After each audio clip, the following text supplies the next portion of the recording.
Ассалаумағалейкум, Санаға сөйленің аса құрметті көрермендері, оқырмандары. Алдарыңызда әдеттегідей педагог қоғам белсенді Жұмабек Әлімханұлы. Мінекей 4 қара көзіміз түгел 2025 жылын аман есен артқа тастап, 2026 жылқы жылымен қауышып отырмыз. Жаңа жылдарыңыз құтты болсын. Жаңа жыл жақсылығымен келсін. Жаңа жылқы жылы, кезекті келіп жеткен жылқы жылы толағай табыстарға толы болсын. Бүкіл әлемде бейбітшілік, келісім болсын деп тілейміз. Еліміз аман, жұртымыз тыныш, ел іргесі жаусыз, ел іші даусыз болғай, құрметті ағайындар.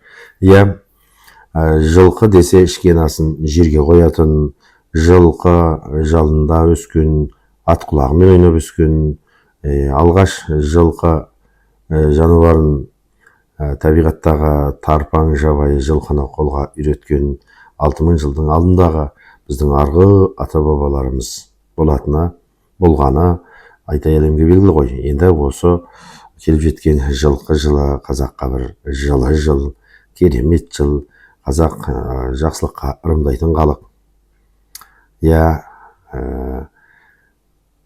Мінсең ат, жесең ет, ішсең қымыз дейтін, ат ер қанаты деп білетін, жылқыны ер серігі,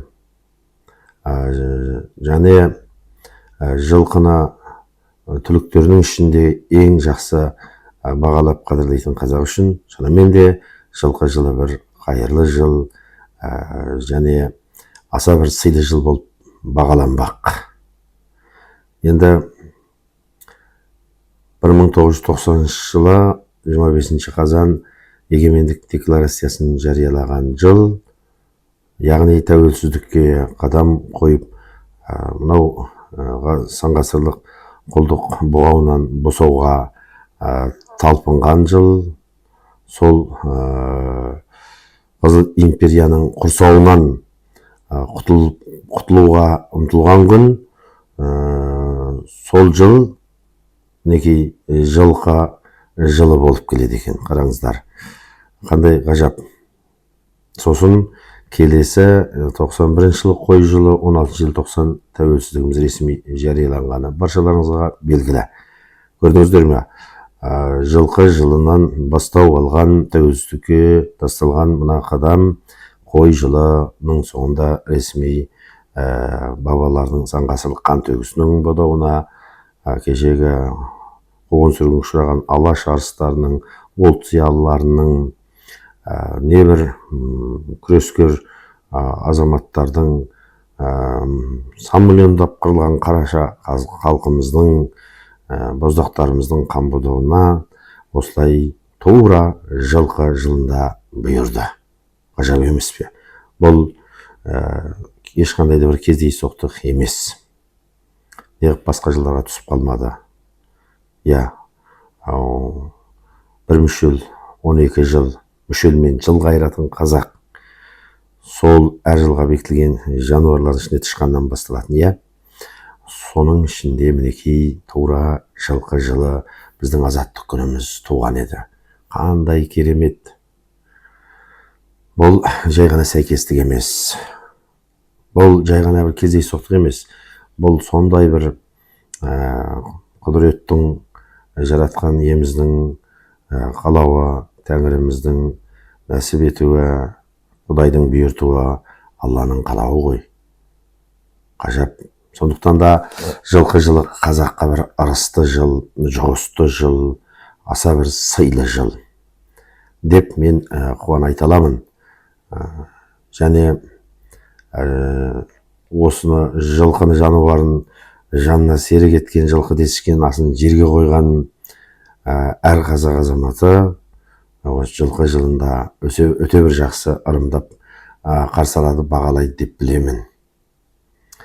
Илайым, енді осы жылқы жылымыз келіп жеткен, кезекті келіп жеткен осы жылқы жылымыз қазақтың тасын өрге домалататын, қазақ халқының бағын ашатын, асулардан асатын, жаңа бір белеске қадам басатын жыл болғай. Еліміздің іші сырты сондай бір мамыражай, бейбіт, берекелі күндерге толғай деп тілеймін.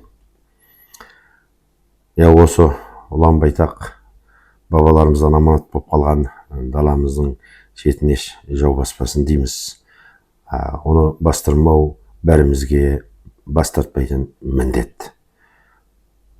Ат құлағымен ойнап өскен қазақ баласы тарихтан алғаш осы жылқыны тақымдағаннан тартып, бүкіл айдай әлемге зор төңкеріс әкелді деп айтуға болады. Сол жылқы мен тұлпардың дүбірімен, тұяғымен бүкіл әлемді солқылдатып, ұлы қағанаттар құрған еді, іргесін кеңейткен еді, елін жерін жаудан сақтаған еді. Ат үстіндегі бабаларымыз жаяу жүрген халықтарды өз боданына алғанда болатын. Оны тарихтан баршаларыңыз білесіздер. Кейін аттан түсіп жаяу қалып, от қаруға ие болмай, біз ұттырып қойдық. Ол да белгілі десе де, енді бүгінгі таң ат құлағында ойнайтын заман емес. Бұл техника, білім, ғылым арқылы технократ ел болуға талпынатын білімді ұрпақтар өсіп, өніп соларды техника құлағында ойнататын, техниканың тетігін егертетін кезеңге келдік.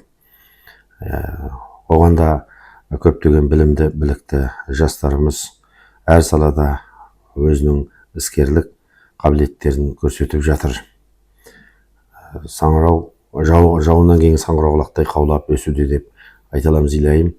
Олардың да жарқын болашағы туып келе жатыр. Еліміздің ертеңгі жарқын болашағын жасаушылар сол өсіп келе жатқан білімді, білікті, тәуелсіздік таңымен таласа туған, тәуелсіз санамен өскен ұл қыздарымыз болмақ.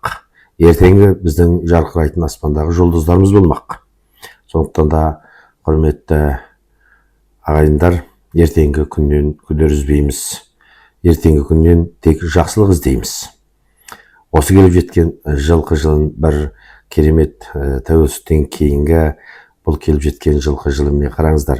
90 жыл 2002, 2014, сосын 2026 болып, төртінші кезек келіп отыр. Төртеу түгел болса төбеде келеді дейді. Осы жылқы жылы еліміз тәуелсіздік алғаннан бері төртінші рет қайталанды. Төртінші рет кезекті келді. Мінекей, сондықтан да бұл керемет. Енді 4 деген санды да біз қасиетті бағалаймыз.